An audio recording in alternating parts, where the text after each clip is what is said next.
Chad Wolf is with us right now, the former acting DHS secretary, what he makes of this.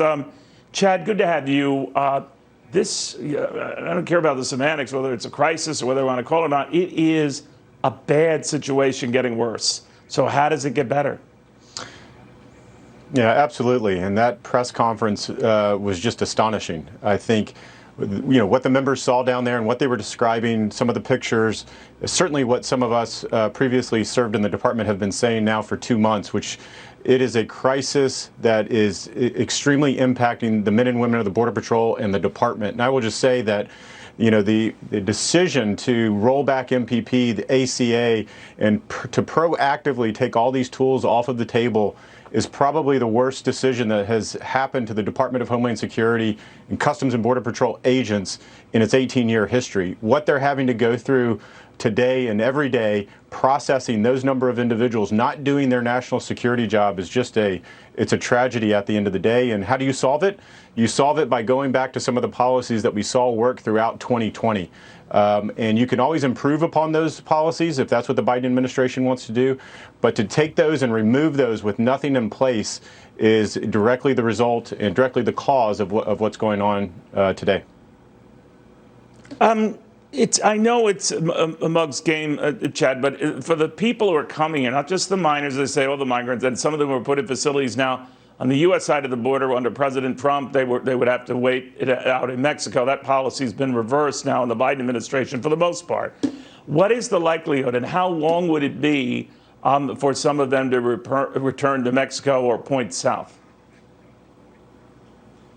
Well, it depends on which program. So if you were coming over in 2020 when these programs were in place, particularly under Title 42 and COVID, we were turning around both families and UACs rather quickly, within hours in some cases, turning them back into Mexico, or we were staging them close to airfields where we would load them up onto aircraft and send them back to their home countries, reunite them with their families in their home countries in the Northern Triangle. That has all stopped. And what that signals is that you can continue to push, whether it's children or families, to the border. And in some cases, as we heard, particularly in RGV, they're not even getting a court appearance, a court notice to appear.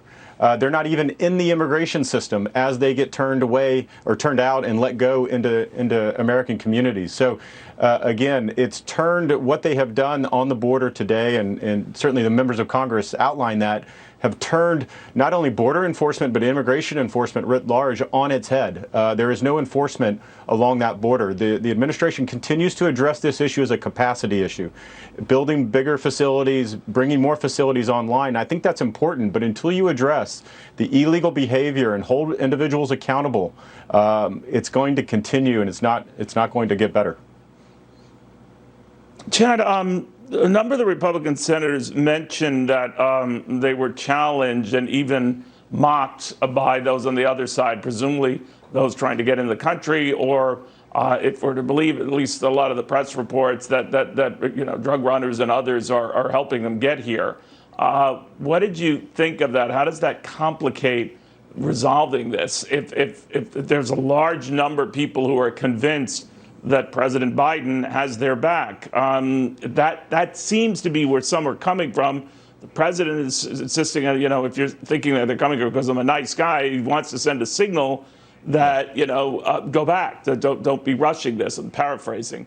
But nevertheless, that does seem to be why they're so confident and coming in such large numbers, because they think he will have their back. Well, it's more specific than that. I mean, what we know is the cartels, the traffickers, and the smugglers all control that border. So all the individuals coming across that border at one point or another are paying these individuals, and they are very astute to our policies and what occurs as they come across that river and they're apprehended by Border Patrol. And what they saw in 2020 is that these individuals will be turned around and removed out of the country. And so you saw the flow stop. What they are seeing today, really from January 20th on, is that all of the individuals that they smuggle across that border remain here in the U.S. and are released one way or another. very few, mostly single adults, are returned back to Mexico. And so they know that, and they're advertising that. And they're advertising that to the Northern Triangle and others. But I've been down to the border dozens and dozens of times, and so the description that they made there about the other, individuals or cartels on the other side of the river taunting them is absolutely true. That's what they do. I've seen the lookouts, and they continue to do that because they know our policy is better than us. They know that Border Patrol are not going to send these folks back, that in fact they're going to rescue them from the water if there's an incident, they're going to bring them onto land, and then they're going to process them in Border Patrol facilities and likely release them. And that's what they're selling to the individuals in the Northern Triangle and elsewhere, and it's a good business for them, unfortunately. And what it's also causing is half of the Border Patrol right now in RGV, which is the Rio Grande Valley, are no longer on the line, no longer doing their national security mission. They're inside their facilities caring for these large groups of individuals. And obviously the cartels and others are taking advantage of this. So there's a number of things to be very concerned about, not only the individuals and caring for them, but also COVID, but also the drugs and the cartels and the contraband that are coming across that border today. Chad Wolf, thank you very much. Appreciate you taking the time. The former acting DHS Secretary